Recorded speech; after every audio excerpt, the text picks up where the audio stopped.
ناظرین، لبنان سے حزب اللہ نے اسرائیل پر راکٹ برسا دیے ہیں۔ حماس نے بھی بتلے کی آگ میں اسرائیلی فوجیوں کو راکھ بنا دیا ہے۔ حزب اللہ نے انتباہ جاری کیا کہ یہ بیروت میں حماس کے رہنما کے قتل کا ابتدائی جواب ہے۔ اس ہفتے کے آغاز میں لبنان کے دارالحکومت میں حماس کے نائب سربراہ صالح العروری کو ایک حملے میں ہلاک کیا گیا تھا اور شبہ ظاہر کیا گیا کہ ٹارگٹ کلنگ کے پیچھے اسرائیل تھا، جس کے بعد حماس اور ایران سمیت لبنان کے حزب اللہ نے بھی بدلہ لینے کی ٹھان لی اور آخرکار سب نے مل کر اسرائیل پر ایسے حملے کر دیے کہ اسرائیل خود دیکھتا رہ گیا۔ اسرائیل پر یہ راکٹ حملے حزب اللہ کے سربراہ سید حسن نصر اللہ کے اس بیان کے ایک دن بعد کیے گئے جس میں انہوں نے کہا تھا کہ تنظیم کو اپنے اتحادی حماس کے نائب سیاسی رہنما صالح العروری کی ہلاکت کا بدلہ لینا چاہیے اور ہم یہ کر کے دکھائیں گے۔ انہوں نے کہا تھا کہ اگر حزب اللہ نے جوابی حملہ نہ کیا تو پورا لبنان اسرائیلی حملے کا شکار ہو جائے گا۔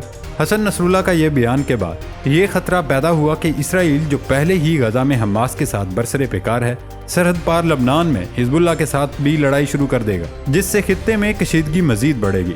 انہی وجوہات کو دیکھتے ہوئے حزب اللہ نے مونٹ میروان پر اسرائیلی فضائی نگرانی کے اڈے کی طرف 62 راکٹ داغے اور اسے براہ راست نشانہ بنایا۔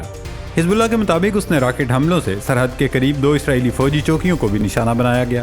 اسرائیلی فوج نے تصدیق کی ہے کہ میروان کی طرف تقریباً 40 راکٹ فائر کیے گئے اور ایک اڈے کو نشانہ بنایا گیا۔ اس کے علاوہ حزب اللہ نے اسرائیلی شہر قریات شمونہ کی طرف بھی راکٹ فائر کیے۔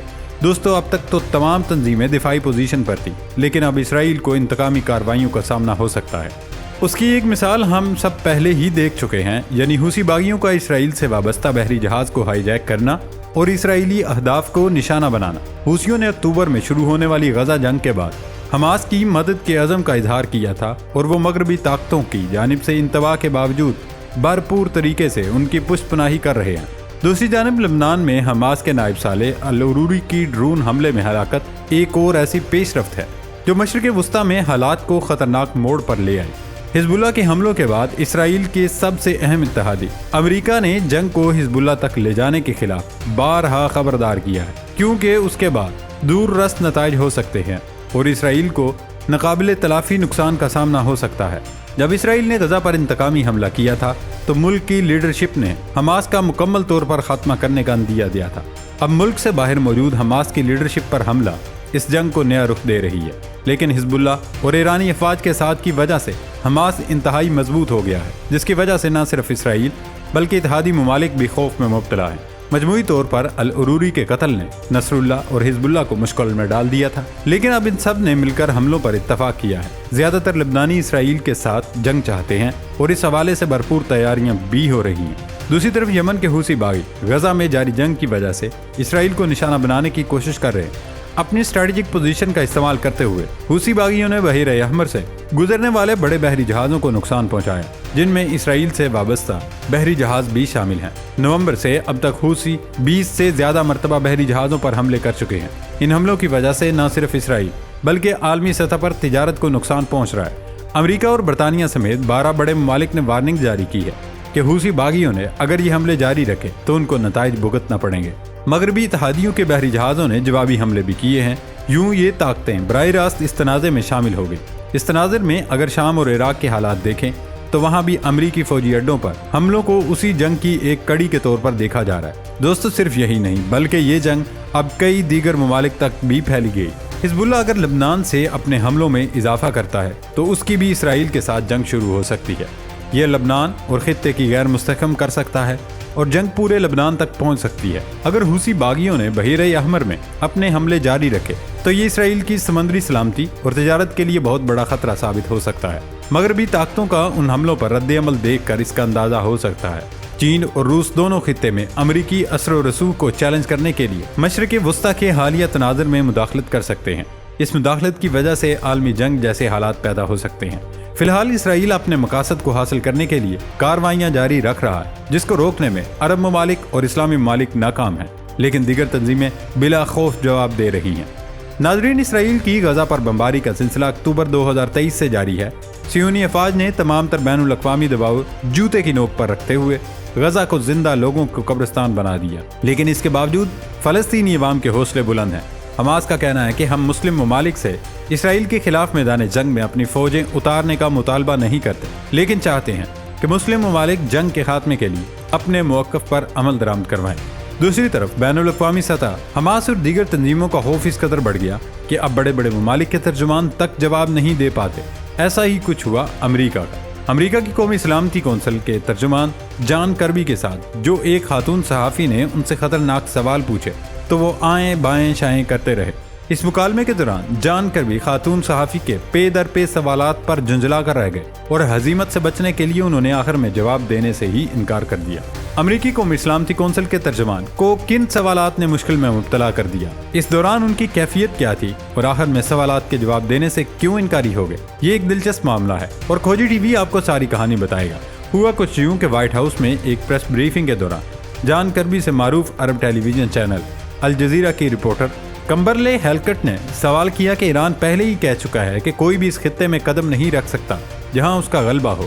امریکہ کو اس بات کا پہلے سے پتہ ہے، تو کیا بحیرہ احمر میں امریکہ کی جانب سے ایرانی حمایت یافتہ حوثی باغیوں پر حملہ اشتعال انگیزی نہیں ہے؟ خاتون صحافی کے سوال کے جواب میں جان کربی نے جواب دیا، واہ، یقیناً معاملات کو ایسے ہی الٹ کر پیش کیا جاتا ہے۔ ایسا ہی ہے نا؟ کیا آپ کی نظر میں کمرشل جہازوں پر ڈرون اور بیلسٹک میزائلوں سے حملے کرنا اشتعال انگیزی نہیں؟ جان کربی ابھی بات ہی کر رہے تھے کہ صحافی کمبرلے نے ایک اور سوال کرنے کی کوشش کی، جس پر جان کربی نے انہیں کہا، رکیں تو صحیح، مجھے اپنی بات مکمل کرنے دیں۔ وہ پھر بولے، غیر مسلح تجارتی بحری جہازوں اور سیلرز پر حملے کیا اشتعال انگیزی نہیں؟ ان جملوں کے دوران صحافی کمبرلے یہ کہتی سنائی دیتی ہیں، میں آپ سے سوال کر رہی ہوں۔ جان کربی نے بات جاری رکھتے ہوئے کہا، ہم جو کر رہے ہیں وہ ایک دفاعی معاملہ ہے، آپ ویب سائٹ پر ملاحظہ کر سکتی ہیں، یہ میری ٹائم ممالک کے اتحاد کی رضامندی سے ہوا۔ اس اتحاد کا مقصد بین الاقوامی شپنگ اور عالمی معیشت سے جڑی شپنگ کو مل کر تحفظ فراہم کرنا ہے۔ صحافی کمبرلے نے ترجمان کی بات سے بات نکالتے ہوئے سوال داغا، لیکن یہ کارروائی اشتعال انگیزی کا سبب بنی کیونکہ اس کے بدلے میں جو ہوا، جان کربی غالباً بات کو بھانپ چکے تھے، اس لیے انہوں نے صحافی کا سوال مکمل نہ ہونے دیا اور درمیان میں بول پڑے، نہیں میڈم نہیں۔ صحافی کمبرلے بولی، اس کا مطلب ہے کہ بحیرہ احمر میں گشت کے آغاز سے جس اشتعال انگیزی میں اضافہ ہوا آپ اس سے انکار کر رہے ہیں، جس پر جان کربی نے کہا، میں آپ کے سوال سے مکمل طور پر اختلاف کرتا ہوں۔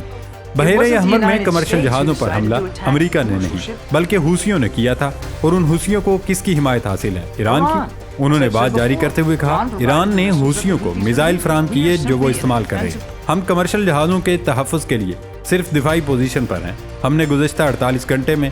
صحافی نے پھر سوال کیا، اشتعال انگیزی اسی وقت سے ہے، اب ایران نے بھی اپنا جنگی بحری جہاز لانچ کر دیا ہے، لہذا اب اشتعال انگیزی ہوگی۔ جان کربی نے صحافی کو ٹوکتے ہوئے کہا، میں آپ کو یہاں ایک بار پھر روکتا ہوں، حقیقت یہ ہے۔ صحافی کمبرلے نے کہا، میں آپ سے پھر بھی پوچھتی ہوں، کیا امریکی اقدامات اشتعال انگیزی کی حمایت کرتے ہیں؟ جان کربی نے نہیں میں جواب دیا، جس کے بعد صحافی نے انہیں میڈیا کو جاری انہی کے ایک بیان سے متعلق کچھ یاد دلانے کی کوشش کی تو جان کربی نے کہا، میڈم آپ نے مجھ سے ایک سوال کیا، میں نے اس کا جواب دیا نہیں۔ جان کربی کے اس واضح اشارے پر وائٹ ہاؤس سٹاف نے مائک دوسرے صحافی کے حوالے کر دیا، جب جواب نہ ہو تو ایسے ہی آئیں بائیں شائیں کرنا پڑتا ہے۔ ناظرین، دوسری طرف 2024 کے پہلے انتخابات شروع ہو گئے۔ اس وقت بنگلہ دیش میں عام انتخابات منعقد ہو رہے ہیں۔ عام انتخابات سے ایک روز قبل کئی پولنگ بوتھس نظر آتش کر دیے گئے اور ریل میں لگنے والی آگ کے نتیجے میں 2 بچوں سمیت 4 افراد جاں بحق ہوئے۔ روئٹرز کے مطابق بنگلہ دیش میں عام انتخابات ہو رہے ہیں جبکہ اپوزیشن کی سب سے بڑی جماعت نے بائیکاٹ کر دیا۔ اس دوران دارالحکومت ڈھاکہ جانے والی بینا پول ایکسپریس میں صبح 9 بجے آگ لگی، جس کے نتیجے میں 8 افراد زخمی بھی ہوئے اور آگ مزید 4 کمپارٹمنٹس تک پھیل گئی۔ پورا ملک اس وقت آگ کی لپیٹ میں ہے۔ دوسری جانب مرکزی اپوزیشن جماعت بنگلہ دیش نیشنل پارٹی نے عوام سے اپیل کی وہ ووٹنگ میں حصہ نہ لیں اور ملک بھر میں 2 روزہ ہڑتال کا اعلان بھی کر دیا ہے۔ بنگلہ دیش کی حزب اختلاف کی سب سے بڑی جماعت BNP کا گزشتہ 3 انتخابات میں یہ ان کا دوسری مرتبہ بائیکاٹ ہے اور وزیر اعظم حسینہ واجد کی جماعت عوامی لیگ پر الزام عائد کیا کہ وہ مسلسل چوتھی مرتبہ حکومت حاصل کرنے کے لیے دھاندلی زدہ ووٹنگ کا قانون شکل دینے کی کوشش کر رہی ہے۔ BNP نے مطالبہ کیا ہے کہ انتخابات کے انعقاد کے لیے وزیر اعظم حسینہ واجد مستعفی ہوں، لیکن انہوں نے یہ مطالبہ ماننے سے انکار کیا تھا اور اب پیش آنے والے واقعات کے حوالے سے اپوزیشن پر حکومت مخالف پرتشدد احتجاج کرنے اور اکتوبر سے اب تک دارالحکومت ڈھاکہ میں ہنگامہ آرائی کرنے کا الزام عائد کیا۔ اس دوران 10 افراد مارے جا چکے ہیں۔ اس سب کے بعد بنگلہ دیش کی پولیس نے حزب اختلاف کی جماعت کے 7 ارکان کو گرفتار کر لیا تاکہ کوئی بول نہ پائے۔ دوستو، اس وقت شیخ حسینہ واجد مضبوط امیدوار ہیں۔ غربت کی چکی میں پسنے والے ملک بنگلہ دیش کو حسینہ واجد کی حکمران جماعت عوامی لیگ نے دنیا کو ٹاپ فاسٹ فیشن برانڈز فراہم کرنے والی کپڑوں کو منافع بخش صنعت کی مدد سے ترقی کی راہ پر گامزن کیا تھا، لیکن ان کے دور میں انسانی حقوق کی بہت زیادہ خلاف ورزیاں بھی ہوئی، جن میں سیکورٹی فورسز پر ماورائے عدالت قتل، پریس اور شہری آزادیوں کو سلب کرنے والے قوانین اور حزب اختلاف کے خلاف بے رحمانہ کریک ڈاؤن کے الزامات شامل ہیں۔ عوامی لیگ جن نشستوں پر الیکشن لڑ رہی ہے، وہاں انہیں بہت کم یا کسی مؤثر حریف کا سامنا نہیں، لیکن اس نے بہت تھوڑی سی نشستوں کے لیے امیدوار کھڑے نہیں کیے، جو بظاہر مقننہ کو یک جماعتی ادارہ قرار دیے جانے سے بچنے کی ایک واضح کوشش ہے۔ اس لیے لاتعداد لوگ بھی ووٹ نہیں دے رہے۔ دنیا کے 8ویں سب سے زیادہ آبادی والے اس ملک کی سیاست پر طویل عرصے سے ملک کے بانی رہنما کی بیٹی حسینہ واجد اور سابق فوجی حکمران کی اہلیہ خالدہ ضیاء کے درمیان کشمکش چھائی ہوئی تھی۔ 2009 میں اقتدار میں واپس آنے کے بعد سے 76 سالہ حسینہ واجد فیصلہ کن فاتح رہی ہیں اور بعد میں بڑے پیمانے پر بے ضابطگیوں اور دھاندلی کے الزامات کے ساتھ ہونے والے 2 انتخابات میں انہوں نے اپنی طاقت کو مضبوط کیا۔ دوسری جانب 78 سالہ خالدہ ضیاء کو 2018 میں بدعنوانی کے الزام میں سزا سنائی گئی تھی اور وہ اس وقت دارالحکومت ڈھاکہ کے ایک ہسپتال میں زیر علاج ہیں۔ ان کے بیٹے طارق رحمان نے لندن سے ان کی جگہ BNP کی قیادت کی، جہاں وہ 2008 سے جلا وطنی کی زندگی گزار رہے ہیں اور انہیں ملک میں متعدد مجرمانہ سزاؤں کا سامنا ہے۔ ناظرین، اسی کے ساتھ آپ کو بتاتے چلیں، شمالی کوریا نے مغربی ساحل سے جنوبی جزیرے یون پیونگ کی طرف 200 سے زیادہ آرٹلری شیلز فائر کر دیے ہیں اور دونوں جانب کشیدگی میں اضافہ ہو رہا ہے۔ شمالی کوریا جنوبی کوریا پر چڑھائی کی تیاری کر رہا ہے، جبکہ اس دوران امریکہ بھی میدان میں اترنا چاہتا ہے۔ آج سے بنگلہ دیش میں انتخابات ہو رہے ہیں اور کئی ممالک میں دہشت گردی بھی عروج پر ہے۔ دیکھنا یہ ہے کہ اس سب کے بیچ پاکستان کس طرح انتخابات منعقد کرتا ہے اور کون ملک کی باغ ڈور سنبھالتا ہے۔